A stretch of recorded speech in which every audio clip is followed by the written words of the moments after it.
好，大家好，嚟緊呢就係12月14號國際賽日啦。咁因為都係一啲叫做大賽日，咁啊用翻呢一隻模擬賽馬嘅 Apps 啦。咁啊冇收錢㗎嚇。我之前好耐嘅影片亦都有用過呢個 Apps 咧去做一啲模擬嘅賽事結果。咁所以呢，大家有興趣嘅朋友呢，自己可以喺 Play Store 度 download 啦。Android 我唔知 Apple Store，因為我比較少用 iOS 嘅 Apple Store 睇下有冇啦。咁今次咧就會係去用呢一個 Apps 去模擬一下咧4場國際一級賽嘅賽果。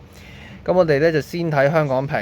咁咧其實咧佢入邊嘅數據 data 咧係可以自己調整嘅。咁但係我會喺呢一條影片入邊咧，完全會根據佢哋官方嘅數據去 gen 一個結果出嚟。換言之咧，我係唔會做任何調整嘅。咁大家可以攞得嚟做一個參考。我哋先睇下咧，就係香港屏啦。好啦，起步啦。咁啊，呢一場香港屏咧就都可以，大家一路睇住呢個模擬影片，一路聽下我自己一啲嘅即係對於每隻馬匹嘅介紹啦，特別係啲外隊馬啦。咁就南加名城咧就係全組咧入邊咧最高分嘅馬匹啦。咁但係咧就今次雖然俾莫亞騎啊，但係最近嘅近績咧就比較一般啲嘅。咁而其他嘅馬方面咧，歌利巨人咧以前嚟過香港跑女王杯咧就係落第嘅，不過嗰一次咧就跑2000米，咁今次咧佢將會跑呢個2400米。而當年佢喺英國贏英皇錦標咧都係里半嘅，所以呢一次嚟香港屏咧個路程係相對比較準啲嘅。咁另外咧，同工之妙啦，同埋班霸實力咧，都係一啲曾經喺凱旋門大賽跑得好嘅馬。咁啊，而遠飛標槍咧，就係上年嘅香港屏冠軍。咁啊，愛提村咧就係一啲比較在班次少少嘅外隊馬嚟㗎啦，屬於。咁佢嗰個預測咧就話佢放頭啊。咁至於本地馬方面咧，就智取神區啦、安請啦。另外咧，仲有有目共賞，咁啊，同埋嘉應傳承嘅。仲有日本隊就有隻名城潮流，我都漏咗講啊。大概就係呢度呢幾隻。咁啊，睇佢個預測咧，暫時會係南加名城放，愛提村喺個第2位，同工之妙喺個第3位嘅位置。我哋咧繼續留意下佢哋嘅走勢如何啊！咁咧呢一場個模擬都有啲誇張，我見到拉散晒個馬群。佢話係一個正常步速嚟嘅，咁睇下到時係咪啦？11隻馬拉到咁散，睇下南加名城係咪可以一放到底啦？入到直路口位置嘅時候啊，呢度咧再推順啲啊！南加名城好似已經如入無人之境啦，愛提村啊得個攬字啦，後邊同工之妙啊。反而呢，其他馬嘅表現呢，有目共賞，臨尾都追翻多少。咁啊，南加名城呢，似乎好似以前嗰啲高地之舞咁樣嘅想法呢，就翻嚟可以贏出呢場香港屏啦。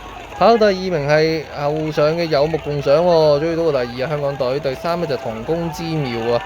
第4名呢，陣間睇翻先啦。結果南加名城呢，喺呢個 Apps 嘅模擬賽果入邊呢，就奪出呢一個香港屏啦。咁啊，跑第2名呢，就有目共賞，第3同工之妙，第4係咪仲係愛提村定邊隻嘉應傳承？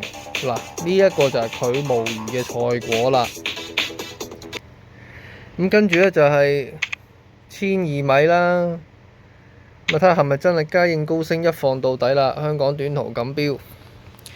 咁又係一路睇一路聽我嘅簡介啦。咁啊，呢一場呢，佢有好幾隻嘅外隊馬參與嘅，包括呢就係紅馬路啦、李健夢境啦。咁啊，另外呢，就仲有樂於助人啊。咁啊，都係有幾隻嘅外隊馬喺度。咁啊，主要都係睇下係咪嘉應高升嘅表演賽嘅啫。咁啊，而香港馬嚟講呢，都氣勢啊，好有心得啊，驕陽明區啊，咁啊嗰一紮呢都會係喺度上陣，仲有舉步新風啊，比例第一啊，入直路口位置，大家見到李健夢境大戰呢個嘉應高升，睇下邊隻贏啦。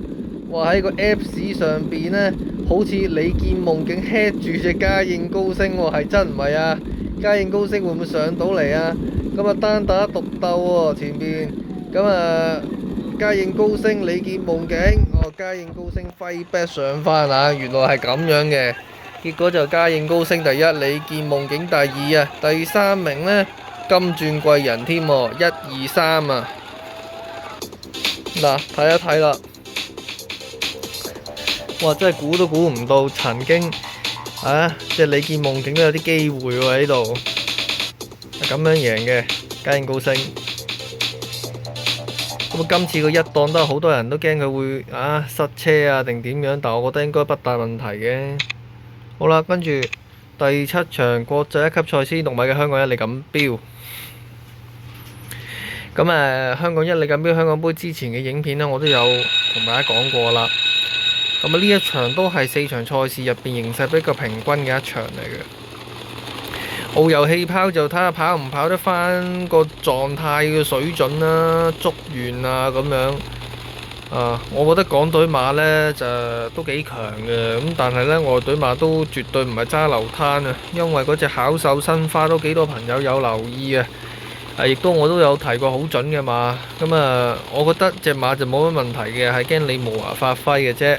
李慕華你都知佢啦，有時啲表現都好參差嘅，一個唔算好穩定騎師，不過發揮到表現呢又幾強嘅咯，即係話係一個可爭不穩嘅情況。咁其他馬方面呢，港邊小區嗰啲呢就相對係差少少啦。另外仲有東貴師難贏少少嘅，呢隻唔係一隻咁容易贏嘅馬，但都經常會跑近，算係幾準嘅馬啦。咁所以都要睇下其他馬，就神智勇進呢都未講喺呢度。咁入到直路口位置啊，合夥奔馳仍然領先啊，遨遊氣泡喺個第二，竹園喺個第三，啲港隊馬呢喺前面呢都佔盡一個主動嘅形勢啊。咁喺呢度嘅情況底下呢，就遨遊氣泡大戰呢隻合夥奔馳啊，出邊竹園啊，咁後邊嘅馬呢先見到神智勇進啊嗰啲。咁好似睇咗幾場呢，都比較離前至喎。遨遊氣泡呢度仍然領先，合夥奔馳第二，竹園第三啊。神智勇進喺個第4位啊，接近終點。遨遊氣泡呢睇嚟可以贏出呢條香港一哩錦標啦，跑第2名，合夥奔馳添。竹園第三啊，第4係神智勇進啊。結果啊，遨遊氣泡喺個 game 嘅模擬情況底下呢，就贏到啦。其實嚴格呢個都唔係 game 啊 ，sorry， 呢個係一個模擬器嘅 simulator。OK。合夥奔馳咁勁啊，又跑到一啲驚喜嘅表現。最後第8場呢，就係香港杯啊，我哋一齊嚟睇睇啦。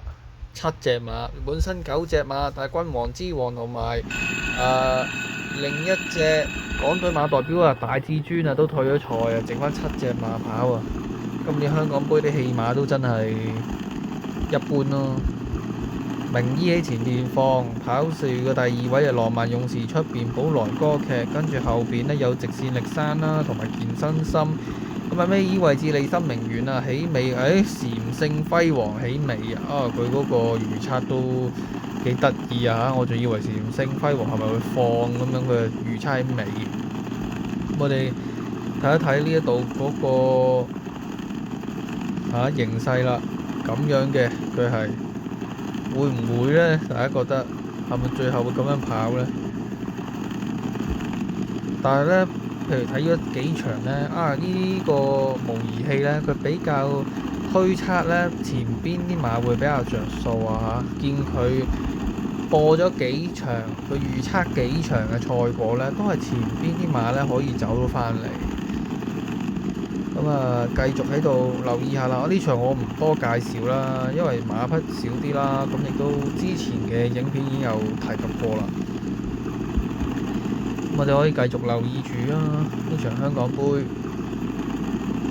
一路呢，就即係你見到個馬群開始收窄啦。睇下真係邊隻贏啊？呢度嗰個模擬器呢，佢都算係咁噶啦。呢個 Apps 都營運咗都有一段都幾長嘅時間添噶啦，好長啊！都佢係咪4、5年咁樣咁上緊啦嚇？唔記得啦。浪漫勇士呢度係過到隻名醫，後邊寶來歌劇得個攬字啫，出邊健身心。浪漫勇士呢睇嚟都可以喺度贏馬啦，都穩陣啊！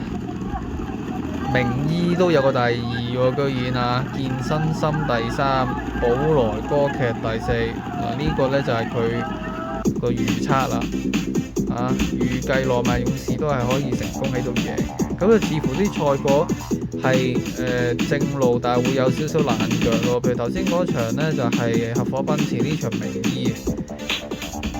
跟住短途錦標有隻金爵貴人都係冷門啲啦。香港瓶嗰方面呢，就有翻啲港隊嘛，有目共賞啊嗰啲，都叫做跑近。另外再同工之妙嗰啲，咁所以呢，就4場國際一級賽呢，唔知大家又認唔認同呢個模擬器入邊嘅結果呢？歡迎留言。